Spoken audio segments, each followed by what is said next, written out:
Hi hello, ഇന്നത്തെ ചെമ്പനീർ പൂവിൻ്റെ പുതിയ എപ്പിസോഡിലേക്ക് എല്ലാവർക്കും സ്വാഗതം. ആദ്യം തന്നെ അടുക്കളയിൽ നിൽക്കുന്ന ശ്രുതിയെ കണ്ട് ചന്ദ്ര വരികയാണ്. അപ്പോൾ ചന്ദ്ര ചോദിക്കുന്നുണ്ട്, നീ എന്താ നോക്കി നിൽക്കുന്ന? ഒരു കാര്യം ചെയ്യ്, ആ സിങ്കിൽ കിടക്കുന്ന ആ പാത്രങ്ങളൊക്കെ കഴുകുകയെന്ന്. ആ കഴുകി കഴിഞ്ഞതിന് ശേഷം അപ്പോൾ തന്നെ ചന്ദ്ര അടുത്ത പണി കൊടുക്കുകയാണ്. അപ്പോൾ ഒരു കൊട്ടയിൽ നിൽക്കുന്ന പച്ചക്കറി കണ്ടിട്ട് പറയാണ്, മോള് ഒരു കാര്യം ചെയ്യ്, ഇതൊക്കെ അരിഞ്ഞെടുക്കുമെന്ന്. ശേഷം ശ്രുതി വിഷമത്തോടെ കഷ്ണങ്ങളൊക്കെ അരിഞ്ഞ് അത് അടുപ്പത്ത് വെച്ച് ഇളക്കുകയാണ്. അത് ഇളക്കി വെന്തതിന് ശേഷം അവൾ ഉപ്പിട്ട് ഇളക്കാൻ നിൽക്കുമ്പോഴാണ് അത് നമ്മളെ ചന്ദ്ര ഉണ്ട് കയ്യിൽ, അത് ആ ഉപ്പ് അങ്ങോട്ട് വാങ്ങി. അപ്പോൾ എന്നിട്ട് ചന്ദ്ര പറയാണ്, മോൾക്കുള്ള ഭക്ഷണത്തിൽ ഉപ്പ് ചേർക്കാൻ പാടില്ല, മോളെ ആവശ്യം കഴിഞ്ഞിട്ട് മറ്റുള്ളവർക്ക് നമുക്ക് ഉപ്പിട്ട് എന്താണെന്ന് വെച്ചാൽ ചെയ്യാം, മോൾക്ക് എന്തായാലും ഉപ്പിടാതെ വേണം കഴിക്കാനെന്ന് പറയാണ്. പിന്നീട് രാവിലെ തന്നെ രവി രാവിലെ നടക്കാൻ ഇറങ്ങുകയാണ്. അപ്പോൾ തന്നെ മുറ്റത്ത് നിൽക്കുന്ന രേവതിയെ കാണുകയാണ്.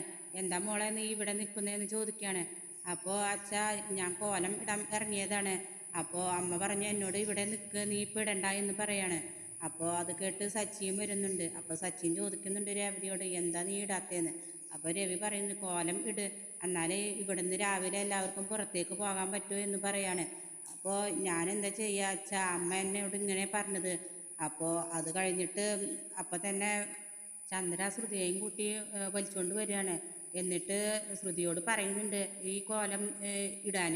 അപ്പോൾ മനസ്സോടെ ശ്രുതി പറയുന്നുണ്ട്, എനിക്കറിയില്ല, എനിക്ക് കോലം ഇടാൻ അറിയില്ല എന്നൊക്കെ പറയാണ്. എന്നിട്ടും ചന്ദ്ര പറയാണ്, നീ ഇടണം, നിൻ്റെ അച്ഛനെ തിരിച്ച് കൊണ്ടുവരണ്ടേ, ഇനി മുതൽ നീയാണ് ഇവിടെ ഇടേണ്ടത് എന്നൊക്കെ പറയാണ്. അപ്പോൾ സച്ചിയാണ് ഈ കളിയാക്കി പറയുന്നുണ്ട്. അപ്പോൾ എന്നാൽ ഇടട്ടെ എന്നൊക്കെ പറഞ്ഞ് അങ്ങനെ ഇടൽ തുടങ്ങി. ഇട്ടിട്ട് സച്ചി ഒടുവിൽ പറയാണ്, അച്ഛാ, ഇതുവരെ രേവതി ഇട്ടത് ഇവിടെ കോലമാണ്, ഇപ്പോൾ പാർലർ എടുത്തി ഇട്ടത് ഇപ്പോൾ അലങ്കോലമാണ് എന്ന് പറയാണ്. ശേഷം രേവതി വർഷയ്ക്കും ശ്രീകാന്തിനും ഭക്ഷണം വിളമ്പി കൊടുക്കുകയാണ്.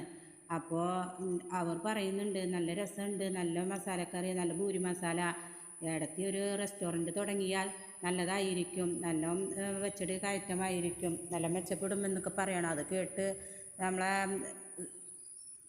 അപ്പോൾ ചന്ദ്ര വരികയാണ്. ചന്ദ്ര പറയാണ്, പിന്നെ ഇവളുണ്ടാക്കിയ ഭക്ഷണം എന്നൊക്കെ പറഞ്ഞ് രേവതിയെ പുച്ഛിക്കുകയാണ്.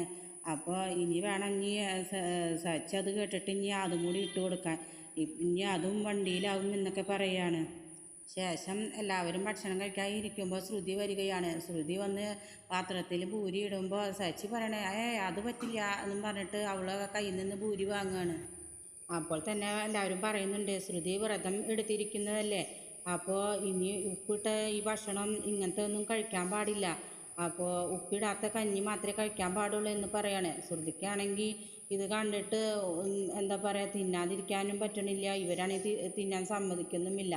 അങ്ങനെ ഏതായാലും ശ്രുതി അവിടെ നിന്ന് എണിച്ച് പോകുകയാണ്. എന്നിട്ട് രേവതി പറയാണ്, ശ്രുതി, നിനക്കുള്ള കഞ്ഞി ഞാൻ ഉണ്ടാക്കി തരാം എന്ന് പറയണം. അപ്പോൾ സച്ചി പറയുന്നുണ്ട്, രേവതി വ്രതം എടുക്കുന്നവർ അവർ തന്നെയല്ലേ ഭക്ഷണം ഉണ്ടാക്കുന്നുണ്ട്, അപ്പോൾ അവൾ തന്നെ ഉണ്ടാക്കട്ടെ എന്ന് രേവതിയോട് സച്ചി പറയുകയാണ്. എന്നിട്ട് ചന്ദ്ര പറയാണ്, ശ്രുതി മോളെ, നീ പോയി കഞ്ഞി ഉണ്ടാക്ക്, ഉപ്പിടരുതിട്ടോ എന്ന് പറയാണ്. അങ്ങനെ ശ്രുതി ഭക്ഷണം കഴിക്കാൻ തുടങ്ങുകയാണ്. അപ്പോൾ തന്നെ സച്ചി പറയുന്നുണ്ട്, എടാ, നീ കഴിക്കാൻ പാടില്ല, ഭാര്യ വ്രതം എടുക്കുമ്പോൾ ഭർത്താവ് എങ്ങനെ ഭക്ഷണം കഴിക്കുക, അതൊക്കെ പറഞ്ഞ് ശ്രുതിയെ അങ്ങനെ പിന്തിരിപ്പിക്കുകയാണ്. അപ്പോൾ സച്ചി പറയുന്നുണ്ട്, രേവതി വ്രതം എടുക്കുമ്പോൾ സച്ചിൻ ഭക്ഷണം കഴിക്കാറില്ലല്ലോ, അപ്പോൾ അതുപോലെ തന്നെ ഭാര്യ ഭർത്താക്കന്മാരാകുമ്പോൾ സ്നേഹമുള്ളവർ അങ്ങനെ ചെയ്യുക എന്നൊക്കെ പറയാണ്. നിങ്ങൾക്ക് ഈ വീഡിയോ ഇഷ്ടപ്പെട്ടാൽ ലൈക്ക് ആൻഡ് ഷെയർ ചെയ്യുക, സബ്സ്ക്രൈബ് ചെയ്യുക. താങ്ക്